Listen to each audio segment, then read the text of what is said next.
are the heart-based ones. أعمال القلوب. Like love of Allah, fear of Allah, taqwa, piety. Of the heart-based ibadah, the more rewarding is the physical act of worship. For example, the sweetness of iman was mixed with the bitterness of torture. But then the sweetness of iman conquered the bitterness of torture. Iman transformed them from criminals siding with a tyrant to martyrs in their journey to Allah in moments, in minutes. How many Jum'ahs did they attend? How many halaqas they witnessed? How many conferences they went to? How much Quran they memorized? Finally, beg Allah to refresh. Rasulullah ﷺ told us that the iman yabla. The iman wears out, just like clothes wear out. So ask Allah to refresh the iman. There are two kinds of ibadat. There are two kinds of acts of worship. There are the physical ones, like salat, siyam, zakat, hajj, umrah, reading Quran. And then there are the heart-based ones, أعمال القلوب. Like love of Allah, fear of Allah, taqwa, piety, khushu', tawakkul. All these are ibadat of the heart. And the more a physical act of worship has of the heart-based ibadah, the more rewarding is the physical act of worship. For example, salat is a physical act of worship. The more khushu' I have in it, the more rewarding is that salat. And so on with every ibadah. Our topic today is about the foundation of the heart-based ibadat. The foundation of a'mal al-qulub, and that is the ibadah of iman, faith. What is, or what does the word iman mean? Iman معناها التصديق. It means to affirm the truth to something. To affirm the truth to something. And it also has another linguistic meaning from the root letters alif, mim, nun, amina, which means secure. So if you put both of them together, iman is the faith that leads to security. Iman is composed of three parts: speech by the tongue, acceptance in the heart, and action with the limbs. For example, I say La ilaha illallah to become a Muslim. I have to believe in La ilaha illallah, and I have to implement La ilaha illallah. It is all three together, not one out of the two, choose one, choose two. All three together constitutes iman. All of them together. The bottom line is that iman is the invisible secret of humanity's happiness. Why? For a few reasons. Number one, Iman has a sweetness. Iman has a sweetness. قال رسول الله صلى الله عليه وسلم ثلاث من كن فيه وجد بهن حلاوة الإيمان أن يكون الله ورسوله أحب إليه مما سواهما وأن يحب المرء لا يحبه إلا لله وأن يكره أن يعود في الكفر بعد أن أنقذه الله منه كما يكره أن يقذف في النار. Rasulullah ﷺ said, three qualities, whomsoever have them have tasted the sweetness of Iman. First, when Allah and His Messenger are more beloved to you than anyone and anything, you will taste the sweetness of Iman. Second, when you love a person and you only love them for the sake of Allah, you have tasted the sweetness of Iman. And third, a person that hates to revert to kufr after Allah has saved him, just like he hates to be thrown in the fire. My brothers and sisters, when Bilal radiallahu anh was being tortured, and we all know his story, and he kept on screaming, Ahad, Ahad. He was then asked, كيف صبرت? How were you able to handle that torture? Listen to what he said. He said, مزجت حلاوة الإيمان مع مرارة العذاب فطغت حلاوة الإيمان على مرارة العذاب فصبرت. Allahu Akbar. He said, the sweetness of Iman was mixed with the bitterness of torture. But then the sweetness of Iman conquered the bitterness of torture, so I was patient. That is halawat al-Iman. Halawat al-Iman, the sweetness of Iman, is or have been tasted by Yusuf alayhi salam when he favored to be in jail than to commit adultery. That is the sweetness of Iman. The sweetness of Iman when Rasulullah sallallahu alayhi wasallam stood up all night in tahajjud, praying tahajjud all night. Ya Rasulullah, did you oppress anyone? That's why you're praying so much. Did you wrong anyone? What kind of major sin you have committed, Ya Rasulullah, in order to pray all night until your feet are swollen? We know that he didn't do any of the above, but because of the sweetness of Iman that kept him going, alayhi salatu wassalam. The second thing about Iman, Iman emits a light. It puts a light in your heart. Rasulullah ﷺ said, ما من القلوب قلب إلا وله سحابة كسحابة القمر. Every heart has a cloud over it, like the clouds over the moon. When the moon shines bright, a cloud passes over it and darkens it. But then when it clears, it shines again. Allah subhanahu wa ta'ala said, أَفَمَنْ شَرَحَ اللَّهُ صَدْرَهُ لِلْإِسْلَامِ فَهُوَ عَلَى نُورٍ مِّن رَبِّهِ فَوَيْلٌ لِلْقَاسِيَةِ قُلُوبُهُمْ مِنْ ذِكْرِ اللَّهِ. Allahu Akbar. You know how sometimes you see something very clearly, it is haram. You see it clearly and the guy is arguing with you.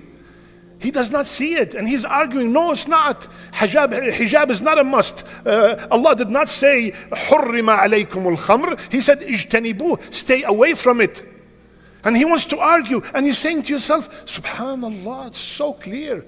Habibi, Allah, like this ayah said, Allah put iman in your heart. أَفَمَنْ شَرَحَ اللَّهُ صَدْرَهُ لِلْإِسْلَامِ فَهُوَ على نور. Allah gave you that nur, and that brother was deprived from it. That's why you see the haram and the halal very clear, and that because of the iman that you have. The iman puts a light in the heart, so you start seeing the halal and the haram very clear. You can differentiate between the darkness and the light. Third, iman generates transformation. Allah ya akhwan, listen carefully. Even though sometimes these topics are literally the ABC of Islam, but we need them so much. Iman generates transformation. And the best example is the people of the cave. Ashab al-Kahf.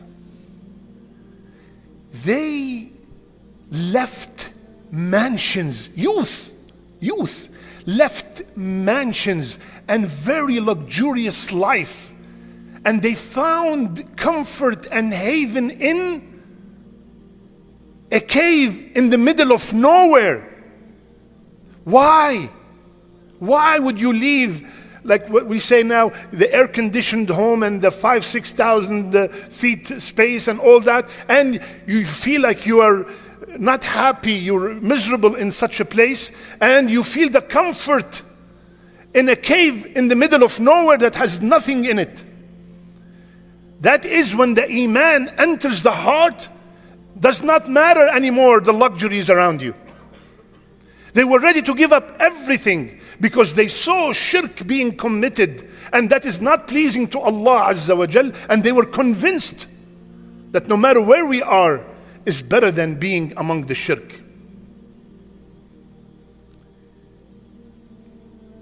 The former Rabbi Abdullah ibn Salam radiyallahu anhu wa ardah, he was telling his story of Islam. He said, when Rasulullah sallallahu alaihi wasallam came to Medina, I went with the people who were welcoming him. I came among the people to see him, and when I firmly observed his face, I knew that face was not the face of a liar. I knew that that face is not the face of a liar, and I took my shahada. When he believed and he saw that the iman of Rasulullah ﷺ was demonstrated in his face, immediately that iman that he had, that this is not a liar, transformed him from dalal to huda, from darkness to light, and he became one of the greatest Sahaba. Number 4, this is extremely important, ya akhwan. Iman awakens confidence. Iman awakens in your heart confidence. The magicians of Fir'aun. The magicians of Fir'aun.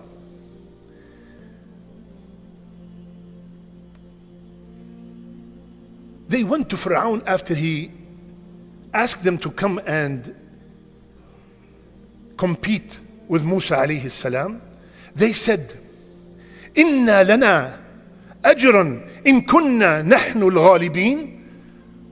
Are you going to give us something if we beat him? If we are victorious?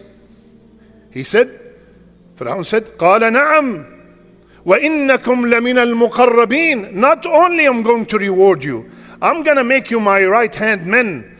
I'm going to elevate your status.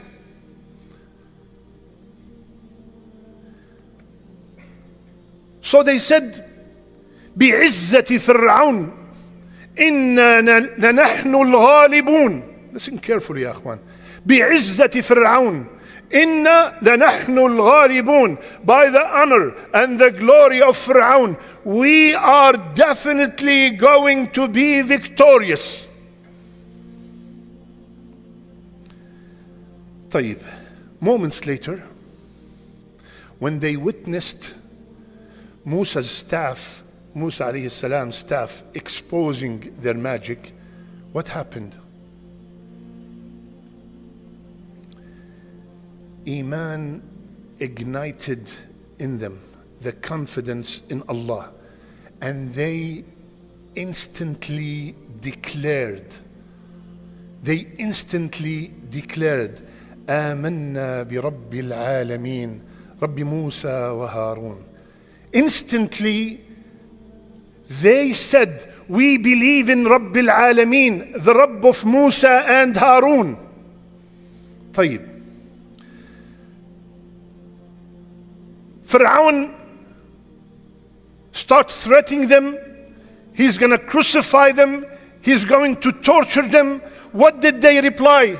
فَقْدِ مَا أَنْتَ قَاضِ إِنَّمَا تَقْضِي هَذِهِ الْحَيَاةَ الدُّنْيَا. Make any decisions that you want. You are only making decisions that are only valid in this dunya.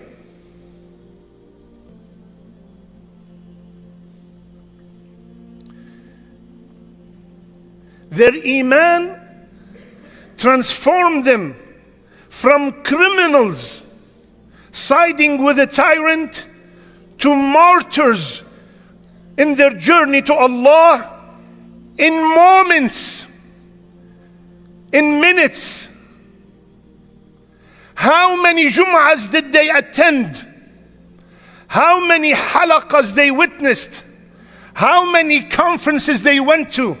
How much Quran they memorized? Us, decades in Islam, hundreds if not thousands of khutbahs. I cannot give up a sin or stop a bad habit. Thousands of lectures. I cannot stop one bad habit. I cannot stop an illegal or impermissible relationship. And they just witnessed one ayah and instantly were transformed from criminals to shuhada. They did not make one sajda. They did not pray any salat. What happened? What happened? Every time I read the story of the Sahara of Fir'aun, the magicians, it blows my mind. How come from 2 seconds ago, we're going to show you, Ya Fir'aun, what you're going to do to him? What's going to happen to us if we win? All of a sudden, in a flash of a second, boom, they transformed all their life. What happened? It is the iman, ya akhwan. It is the iman, ya akhwan. Let's face it, our iman is weak. That's why I'm struggling with that sin. I cannot stop watching porn. I cannot stop smoking. Look at this small thing. Smoking a cigarette. I cannot stop it for the sake of Allah. Even though I know that $10 a day, $300 a month is a salary for my brother in Yemen per month. I cannot stop. The iman is weak. The iman needs to be rejuvenated. قولوا قولي هذا واستغفر الله فاستغفروه إنه هو الغفور الرحيم.